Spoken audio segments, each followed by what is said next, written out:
My husband's obsession with Freemasonry has been tearing apart our marriage, but I just found out he hasn't even been a member for years. Hi there, the long and short is that for about 6 years now my husband, 34M, has been a Freemason and I, 35F, have always supported him on this. My grandfather was a Freemason, so it's not really new to me or anything, and I don't believe in any of the conspiracy crap you find online. But I'm starting to think it may not be the best for him.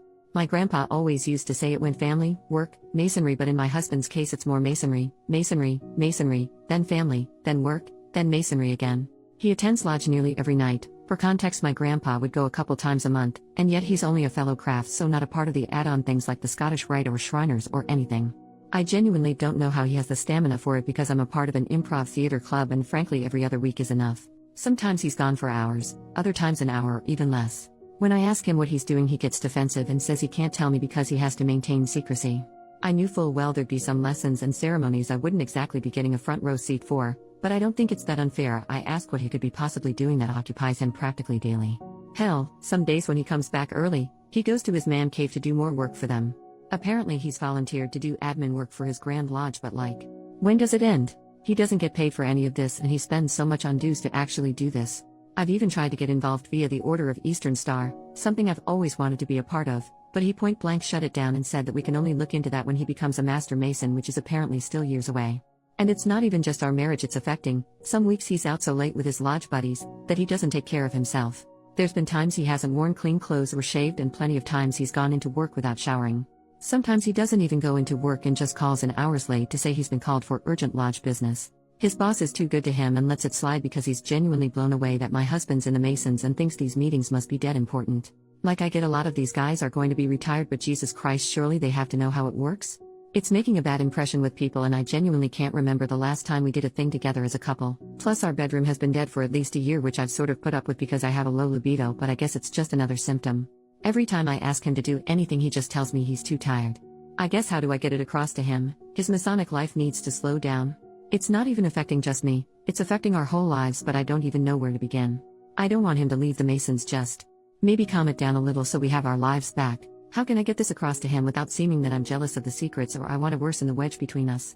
By the way, I did actually email the worshipful master at his lodge, just say I'm kind of worried for him, but I've not heard back yet, and if they're all this active, not sure how much help he'll be. Thanks for any advice. At it later that day, the worshipful master just emailed me.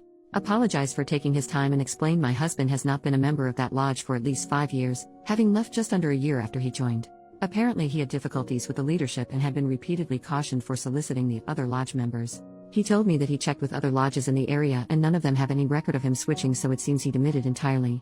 Update, 5 days later. Hi everyone, you might remember the post where I mentioned how Freemasonry, or rather my husband's commitment to it, was destroying our marriage and corroding his life. Well, I apologized to the craft because Masonry had nothing to do with my husband's antics. In my edit to the post, I mentioned I had spoken with the current worshipful master, basically the lodge's chair, and he informed me my husband had demitted from that lodge years ago and never joined any others. He did suggest it could be a clandestine lodge, and in a way I hoped this would be the case, but I think we both knew that was highly unlikely. He also ended up putting me through to a past master who was senior warden of the lodge around the time my husband quit, and apparently it was a jump before he was pushed situation. I did mention my husband was in trouble for soliciting his brothers, but the worshipful master couldn't tell me anymore. The past master vaguely remembered it, and while it seems no one was exactly sure what he was soliciting them about, it was described as invasive and strange behavior. Me and the past master, David, might as well use names, had a good long chat before he offered to join me in discussing this with my husband, Kevin, with the hope being we could get through to him and steer him off whatever course he was on. Sadly, I don't have good news. David came round on Monday and we talked a lot beforehand. Kevin was out, of course. Most of our chat was just him being generally supportive, but he did start asking questions that were definitely leading into the clandestine lodge route, though he dropped that as a theory when the lack of self-care became evident. Midway through our conversation, Kevin comes home, and when he comes in I say there's somebody I'd like him to meet, and he just deflects by saying he's tired from lodge and will have to do it tomorrow. David introduces himself anyway, explicitly as a past master. Kevin ignores him but then goes through to the kitchen, pours himself a glass of milk and starts scrolling through his phone at the kitchen table. We went through and sat down at the table too, so without a word he got up and went into the living room, so we followed him there, where David said we know he's not attending lodge because he was the senior warden when my husband left. Kevin does this weird laugh and says, "So it's a crime to move lodges then?" David says no other lodge in the area took him on, and Kevin goes a little bit red before saying that's because he switched to PHA, and then sort of insinuates David is racist for taking issue with that. David says he spoke to all the PHA lodges in the area too and he's good friends with a lot of their members, so he knows he's lying again. Kevin just says look, he's tired, he's not doing this, but I told him we know something's up and well, the majority of you thought it was drugs, so I just said look, is it drugs? He said no, but finally admitted yes, there was something up and asked if he could show us something. Just he needed to go to his car. David said that's fine, we'll come with him. Well, I guess in Kevin's defense he did need to go to his car. In the trunk he got out this black sports bag and I didn't know what I was expecting, but I don't think anything could have prepared me for what he showed us was inside. When we got back into the house, he got out this near lifelike, latex horse mask and other leather and latex fish gear, full suit with harnesses and everything. If you were expecting anything to happen, there wasn't anything, we kind of just stared in total silence. Eventually Kevin restarted the conversation by explaining he was into a BDSM fetish called pony play and that he went down the rabbit hole a long time ago. I won't really go into the full details, but long and short is he's clearly been dealing with homosexual feelings and submissive desires for a long time, though he's still in denial about both of them and is adamant he's not bi or gay, 100% straight, etc. Obviously he's at least, and most probably, bi, but he wouldn't hear it.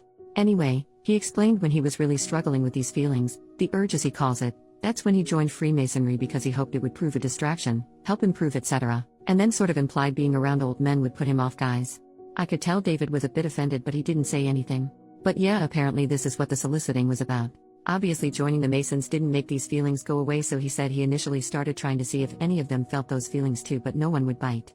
Apparently midway through he discovered the pony play rabbit hole on a BDSM website and was utterly hooked. This is when his soliciting went from hey, I'm having these feelings towards guys, this is totally normal, right brother? To hey, are you looking to buy a pony, brother?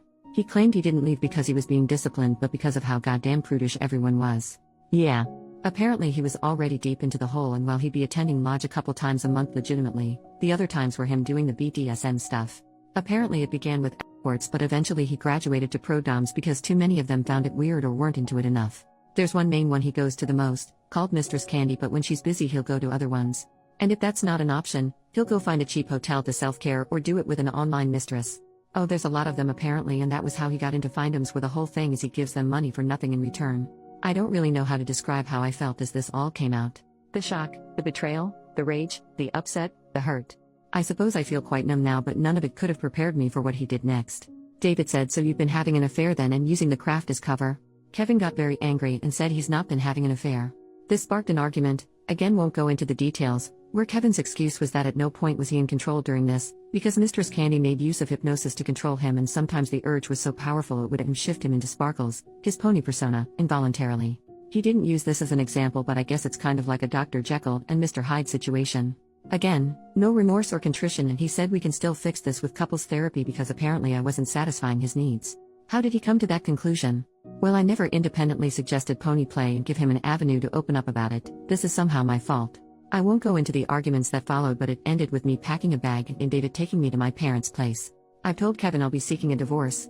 Something which he's also in denial about, because the marriage is dead. Clearly he values his time playing dress up as a horse more than he does me as a person, so I might as well let him focus on that.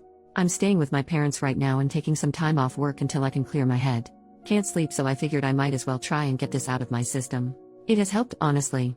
I'm also currently no contact with Kevin, and it'll be staying that way until I can serve him papers. Who knows what the future holds there, but he won't be in it.